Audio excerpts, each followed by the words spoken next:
Hi everyone, my name is Marina Dojchinov and I am the curator of this show, Down the Rabbit Hole. It is a solo show by amazing artist Mari Gior, who I am very proud of. And I, will take you around the collection and I'll show you what we're trying to do here. So the show is called Down the Rabbit Hole and it is based on Alice in Wonderland and her wonderful journey down the rabbit hole, falling in this magnificent place that this takes her. So we start here. This is the golden door that Alice creeps through and it begins her journey. So we go all the way through to the Shadow Dancer series. As you can see, it's very, very whimsical. These are a mixture of acrylic and oil and it's on canvas. And then we come to Alice having tea with the white rabbit. This is a close-up of Alice's face. And then we come to here, which is obviously the white rabbit. We have the three stages. So we have Sad Bunny, we have Angry Bunny, and we have Stoic Bunny. And then over here, as a finale piece to this whimsical room, we have Alice in Wonderland herself watching over all the chaos that's going on around us. There is one more piece that I think is the most prominent in the show, and I would very much like to show you guys, and it is over here.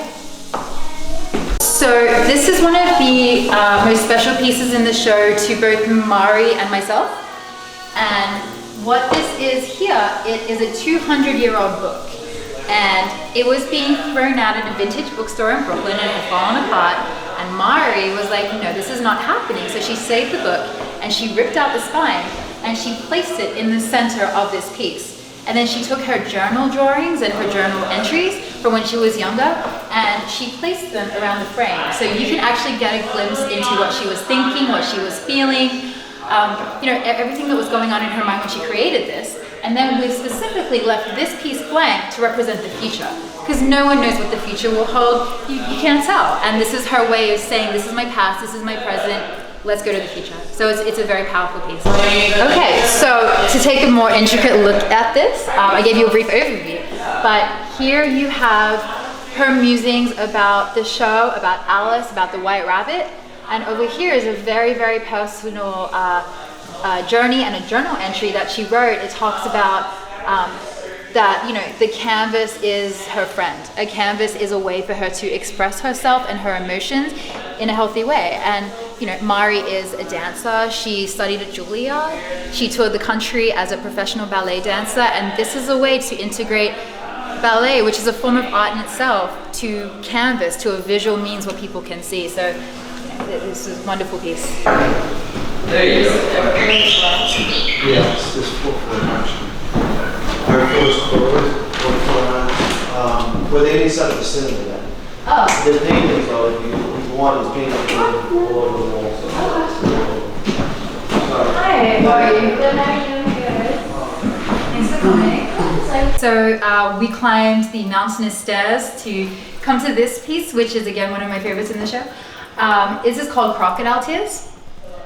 So the story behind this particular piece is Mari was coming out of a relationship and wasn't too happy, and she began crying, and the person said to her, "Don't cry with these crocodile tears," which accused her of crying fake tears, and she wasn't.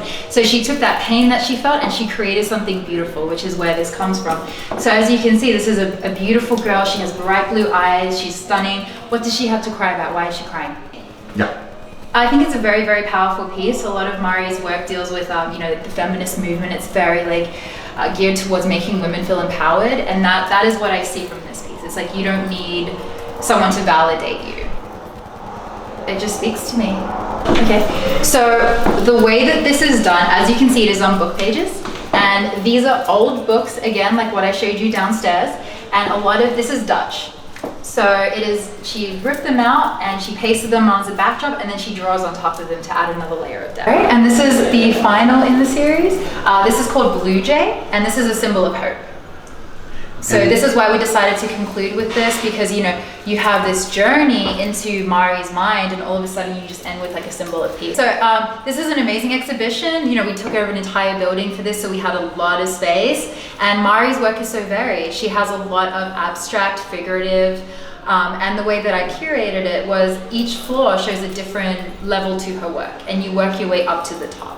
So you go from her abstract pieces to the bottom to her whimsical wonderland, and then you kind of, this is in her mind, and then we ended with the symbol of hope. And the reason that we decided to do it this way is because we wanted to always show that no matter what you do, no matter where you go, it always, there is a way to kind of make things work and always be positive. Well, my background is in journalism, so I was a fashion journalist for a very long time. And then I stepped into the art world recently, and it's been such an amazing journey. So I think Mari's work fits in very well with what is trending right now in the art scene. I see a step away from, like very structured pieces, and it's more abstract. And I think, you go down to like Art Basel, or you go to like a big art fair, and this is what people want to see. And Mari has really, captured that, and she's put her own twist on it.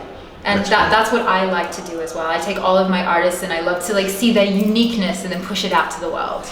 Well, my goal as a curator is to help people understand art, because a lot of people do not. They look at a piece and they're like, okay, and they walk away.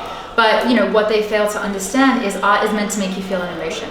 Whether you love it or whether you hate it, if it's made you feel something, doesn't matter what feeling it is, it's done its job. And people don't understand that aspect, and that's the most important and crucial part. And I'd love to spread that message.